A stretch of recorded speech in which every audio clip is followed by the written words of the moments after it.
Late Night Health continues during hour 2 of Late Night Health today. We're going to be talking about a man who saved his wife's life. Well, he extended it by 5 years using alternative health. This is a man from Australia. We'll be talking to him in about a half hour from now here on Late Night Health. She had an aggressive form of cancer and was told to basically go home and die. We're going to talk now with a respected author and teacher, plastic surgeon. He's a medical doctor. Probably didn't like my promo there. Dr. Ben Talei, how are you? Excellent. Thank you so much, Mark. How are you? I'm fine. Just so you know, Dr. Talei works at UCLA, Cedars-Sinai, and Children's Hospital in Los Angeles. And I would imagine that you consult around the world as well. Yes, we travel actually on medical missions, South America, Vietnam, all over, and we have teaching programs for surgeons in other countries. Got you. The Domestic Violence Awareness Month, and you're going to be hosting an event in New York. I think it's next week. Yes, absolutely. On the October 28th, Wednesday, it's our second event. The first one was on August 29th. The second one's going to be in New York at the Boutique Restaurant. Gotcha. And we didn't get invited to that. Anybody? This is it's because it's an exclusive cocktail bar, and that's why we weren't asked to show up. Tell us about domestic violence in the United States, Dr. Ben. Is it at epidemic proportions at this point? It is. It always has been, and it's the U.S. is no exception. It's a worldwide problem.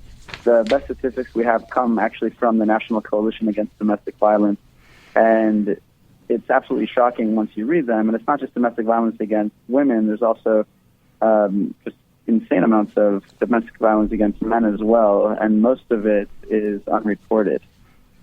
And I would imagine that's because a guy doesn't want to call the police and say, my wife beat the living crap out of me, right? Yeah, no, this is true. I mean, I've had friends myself, whose names I won't say, but sure. I've had they've had, glasses smashed in their faces. They've had their, front door torn down. They've had a lot of crazy stories, but they didn't really think anything of it because they're the guy in the relationship. That hasn't really been much of my focus because I mainly work with women in plastic surgery for domestic violence, but still something that's often overlooked. In your work, you're doing your missions here in the U.S. Are you actually helping women who have been beaten so severely that they need plastic surgery to look normal again? Yeah, that's how I actually got involved in the beginning. Was I had they were pretty much walk-in patients I had just met. And these, when they come in with scars on their faces or anywhere else on their body, insurance doesn't pay for it to be fixed because it's considered cosmetic regardless of the cause.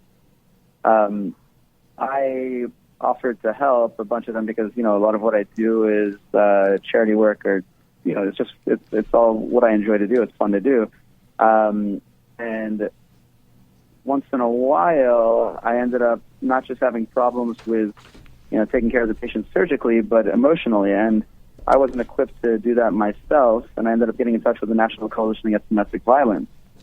And it's amazing that it took the entire burden off of me and off of the patient, where all they had to do was make a phone call to them, and they would guide them out of any difficult situation, things that I could never even consider guiding them through. Have you met any of the husbands? Have any of the people who perpetrate the violence? Unknowingly, I have. Unknowingly, I have through either patients or friends, actually, who were in abusive relationships, and I'd found out later. And it's not something you expect from most of them. Yeah, some of them, I had friends who were dating football players, and coincidentally, they're aggressive people, but most of them I've known for a while and had no idea. Club promoters, managers of restaurants, it's shocking.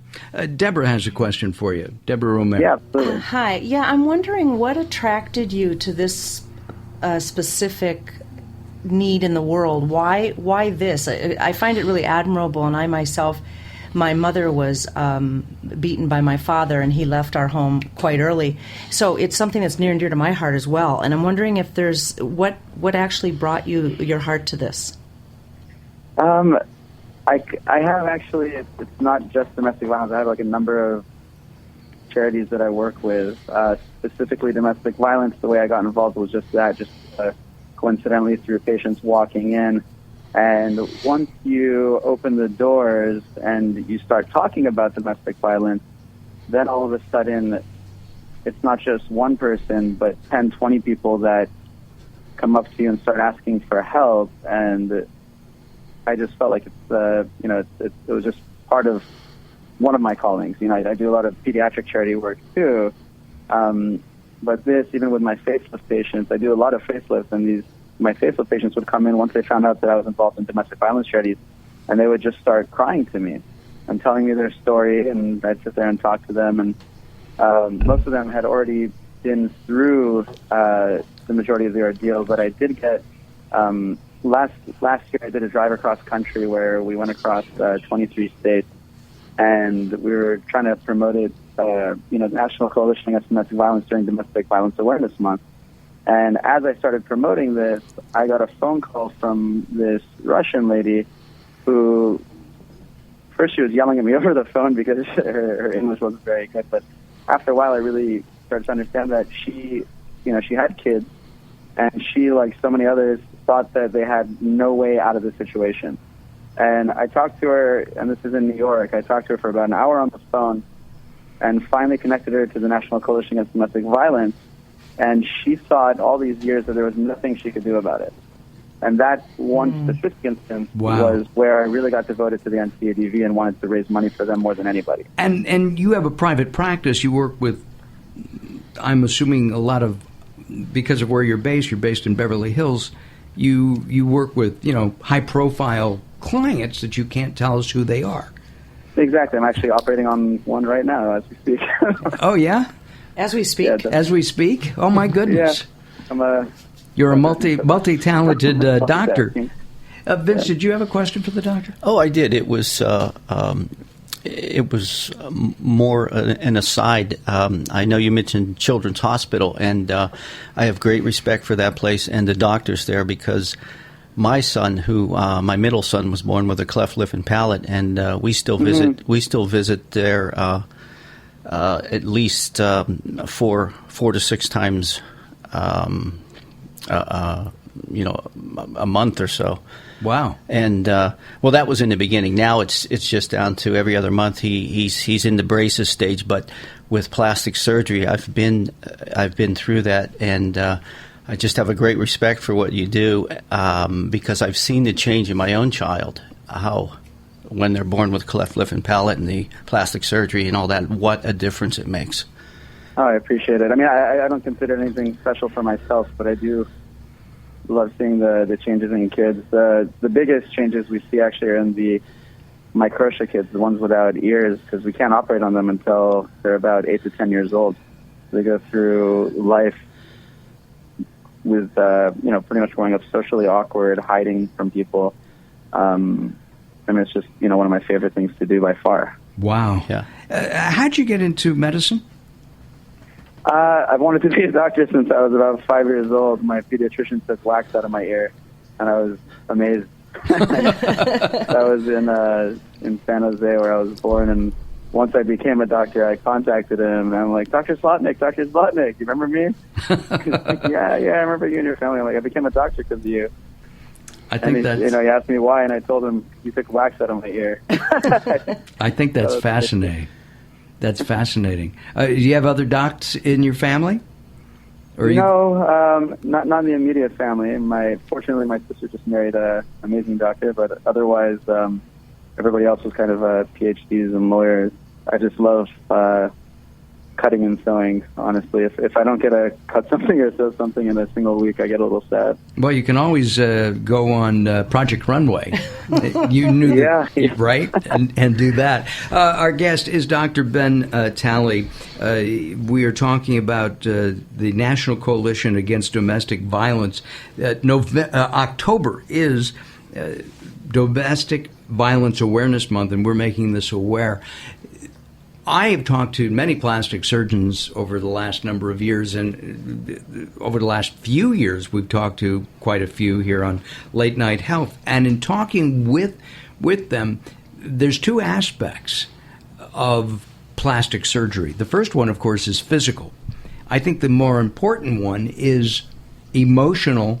And when somebody is beaten and their face is damaged, and you repair it, you must feel great. But tell us how they react when they see themselves. Yeah, so it's actually amazing. The two aspects of plastic surgery in general are cosmetic and reconstructive. Regardless of, and this is something I didn't really realize early on. I didn't want to go into plastic surgery early on because I thought it was too superficial of a field. But what I started seeing is that regardless of what you do for the patient, cosmetic or reconstructive, it helps them feel better. And I've had patients who, I've had small scars on their face, little tiny scars, and that little scar on their face, it's a constant reminder. And it's not me exaggerating or anything like that. It's really a constant reminder of what they went through. I had a patient who we actually interviewed last year on Fox News, I think, and she had actually been hung up by a meat hook by her husband onto the wall. By her face? Horrible. No, by her clothing, but still hung up for hours like that, and he finally took her down. And the way she came across me actually was for cosmetic reasons. And I took care of a couple scars on her face, but to make her feel better, on top of that, she felt down about the way she looked, and we ended up just doing a basic eyelid surgery and brow lift, and that in itself just picked up her emotions and made her feel like, she was going through something new, like a new stage in her life, even though it's something as minimal, in my mind, as a little eyelid surgery. It's nothing. Did she dump the bastard? Can I say that on the air? Oh, she did. Yeah. I think you did. Oh, okay. Yeah, she definitely did. She did. Good. Deborah. I was just going to comment on how right you are about how we feel about ourselves. It's not so much because our own perception is usually not the reality that other people see, but it's just as important. So if you can alter that to help somebody feel better, it's like a miracle. We're going to ask Dr. Talei to hold on for a moment. We're going to take some time out to do some business, and when we come back, we'll continue our discussion. You've heard the expression, Doctor, having a face for radio. We might have to talk. Maybe there's a new coalition we can start. I know that domestic violence is absolutely very serious, and I'm just trying to put a little lightness to our conversation. You promised a fun show in the beginning. I did promise a fun show. So we'll talk about having a face for radio, okay? Wonderful. Our guest, who's helping the National Coalition Against Domestic Violence, there's an event next week in New York, and you can find out more about that. We'll give you a website on our website. Go to latenighthealth.com, and there'll be a link to the event. Like us at facebook.com/latenighthealth. Don't go away. More coming up.